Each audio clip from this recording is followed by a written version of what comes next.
subscribe, like, share, and don't forget to press the bell icon.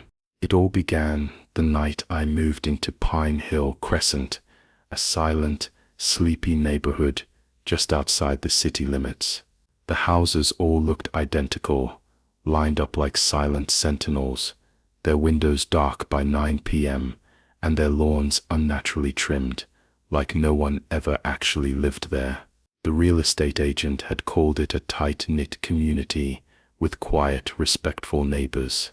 I didn't question why the rent was suspiciously cheap. I should have.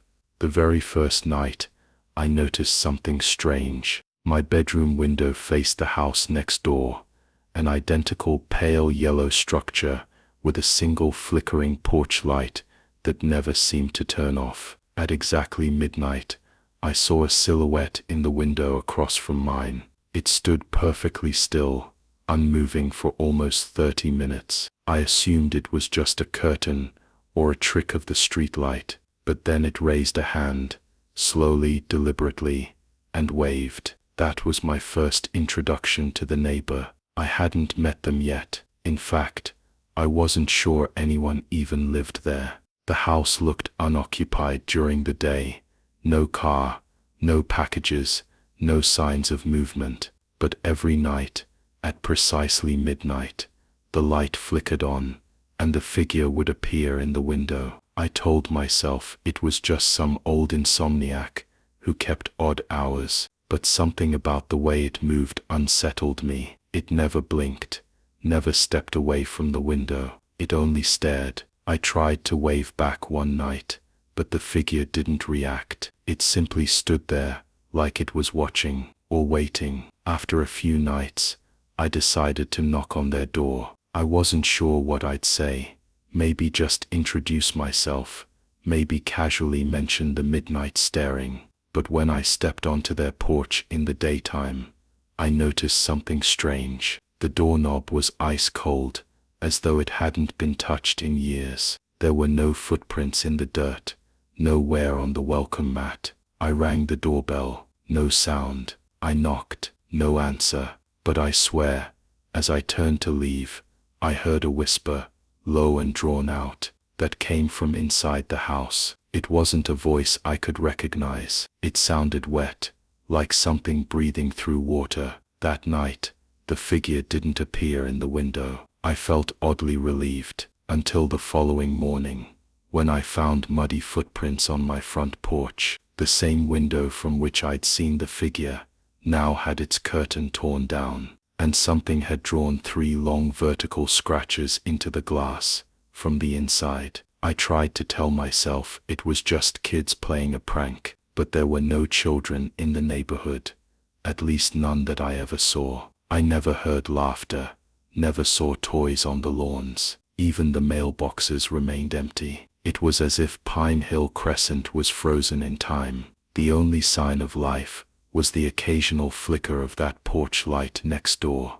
And then 2 nights later, I woke up to the sound of my door creaking open. Not the front door, my bedroom door. I lived alone. I bolted upright, heart hammering, and scanned the darkness of my room. The door was ajar. I was sure I had closed it. I reached for my phone to use the flashlight, but it was dead, fully drained, despite having been at 70% before I went to bed. The air in the room was icy. That's when I noticed the smell, damp, metallic, like wet earth and rusted iron. I forced myself out of bed and crept toward the door. Every step felt heavier, like gravity was pulling harder in that room. I peeked into the hallway. Nothing. Silence. Just the ticking of the kitchen clock and the hum of the refrigerator. I was just about to turn on the hallway light when I heard it. A faint thumping, rhythmic,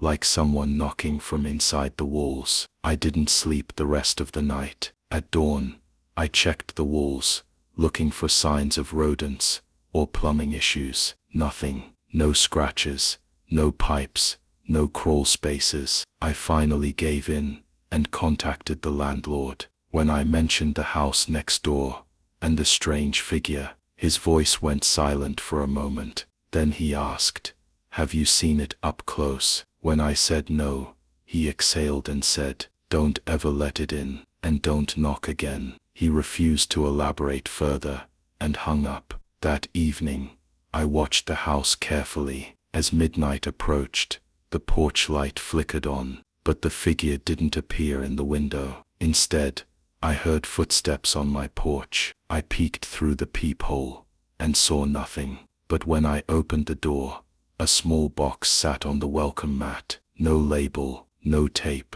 just a plain black cube with a single red thread wrapped around it. Against my better judgment, I opened it. Inside were photographs, dozens of them, all black and white, all blurry, but in every photo, the same thing appeared, the figure from the window, sometimes in front yards, sometimes inside homes, sometimes standing over sleeping people. In one photo, it stood right behind someone brushing their teeth. In another, it was crouched in a hallway, head tilted, watching a child sleep. And then I saw the last photo.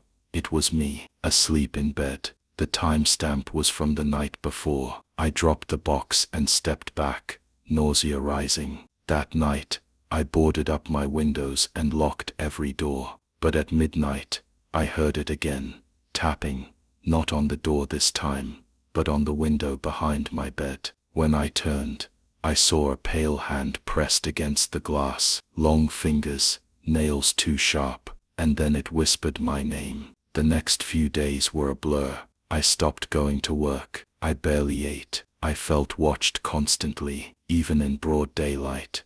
I couldn't shake the feeling that something was behind me. I tried to leave the neighborhood, packed a bag and drove down the road, but every time I turned a corner, I'd end up back on Pine Hill Crescent. I'd drive for 10 minutes in one direction, and somehow end up passing the same pale yellow house again. I even tested it by marking signs and drawing chalk on the road. Nothing helped. The neighborhood was looping on itself, like a trap. I tried telling a friend, sending a voice message with all the details, but when I checked the message, all I heard was static and that same wet breathing sound. My friend never responded. When I called them, the line was dead, and every night, like clockwork, the neighbor came closer.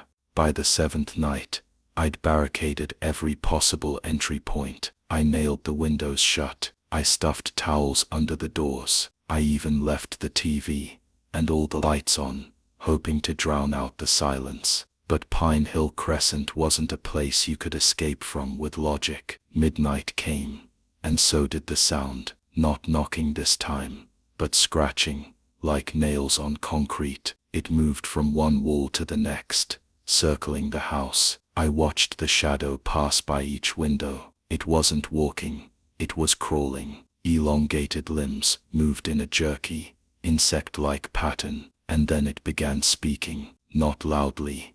It spoke just beneath my breath, using my own voice, echoing every intrusive thought I'd ever had, whispering fears I'd never said aloud. You'll never leave. You don't matter. You were chosen. That last phrase kept repeating. When the clock hit 3:33 a.m., all the lights went out. My ears rang from the silence. I clutched a kitchen knife, even though I knew it wouldn't help. That's when I saw it, standing at the end of the hallway, not through the window, not on the porch. Inside, its head scraped the ceiling. It had no face, just smooth pale skin stretched over a skull too long for any human. Its arms hung nearly to the floor, fingers twitching with anticipation. It didn't walk toward me. It simply blinked, and was suddenly closer. I ran, locking myself in the bathroom. No windows, no exits. I sat in the bathtub and waited. Hours passed. Morning came. I cautiously stepped out. The house was exactly as I left it, but the front door was wide open. I knew then that it didn't want to kill me. Not yet. It wanted me to become like the others. I began seeing things in reflections. My face would flicker into that faceless thing for a second. My shadow would stretch unnaturally long. My voice began to change. I no longer recognized it. The worst part, the other neighbors began waving. Each window on Pine Hill Crescent had a figure now, pale, still watching. I wasn't alone. I was part of them. I tried to scream one night, but no sound came out. I looked at myself in the mirror and didn't see fear. I saw calm, numb acceptance. My final attempt to escape involved setting my house on fire. I doused it in gasoline and lit a match, but when the flames died, I was still inside, unburned, sitting in a chair, watching the porch light next door flicker.